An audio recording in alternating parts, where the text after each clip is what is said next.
guys, Marty Schwartz here with Marty Music. Thanks so much for the continued support of the channel. Got another awesome countdown for you guys. Just like for almost any subject these days, there's a lot of misinformation out there.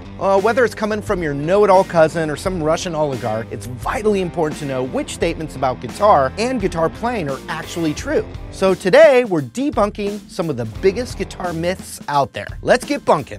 Fatter strings produce bigger tones? The likes of Billy Gibbons, Santana, Tony Iommi, Brian May, they all use between 7 gauge and 8 gauges for their high E strings, and their tone is anything but weak. As B.B. King, another light string user, once said, just turn the amp up. That's not to say bigger strings don't make a difference. If you use a heavier gauge string, it'll produce a different tone. Cheap cables sound as good as expensive ones? I've heard the argument before. Regular cables were good enough for the Jimmys, both Page and Hendrix, so they're good enough for me. To be fair, there weren't a lot of high-end cables on the market during their heyday, but now there are plenty of options. You can truly improve the quality of your tone and lower noise by using a low capacitance cable. Just get one, you'll thank me. Wood has nothing to do with the tone of an electric guitar. This one couldn't be farther from the truth. If you've ever played an electric guitar when it's not plugged in, you can tell it still has a distinct tone. That's because it's vibrating in the wood. The way luthiers mount the pickups in an electric guitar can greatly affect the tone of the guitar.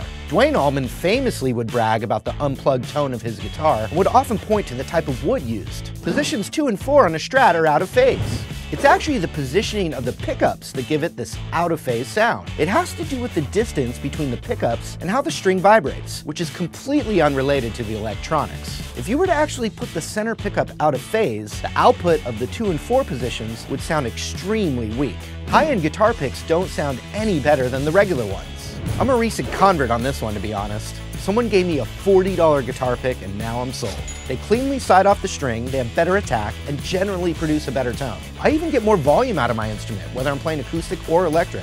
While it might not be a necessity, there's definitely some truth to fancy picks make you play better. There, I said it. It's bad to remove all your strings at the same time. Because it saves time, most well-seasoned guitar techs will remove all the strings at once. The trick is to remove them gradually. Don't just take your wire cutters down the sound hole like some heathen. That drastic drop in tension could potentially cause harm to your guitar neck. Think of it like guitar whiplash. Only those with natural talent can become a guitar legend. While some guitar gods may have more of a knack for guitar playing than others, I'm sure many of them would tell you that years and years of playing live and practicing at home is more of a contributing factor to their success than their natural music abilities. So I'm gonna put on my guitar teacher hat, the hat that I wear all the time, and tell you to practice. What's the craziest guitar myth you've ever heard? Are you disappointed I didn't mention the pick of destiny? Well, let me know in the comments below. While you're down there, please subscribe. Thanks again for watching Marty Music, and we'll see you later.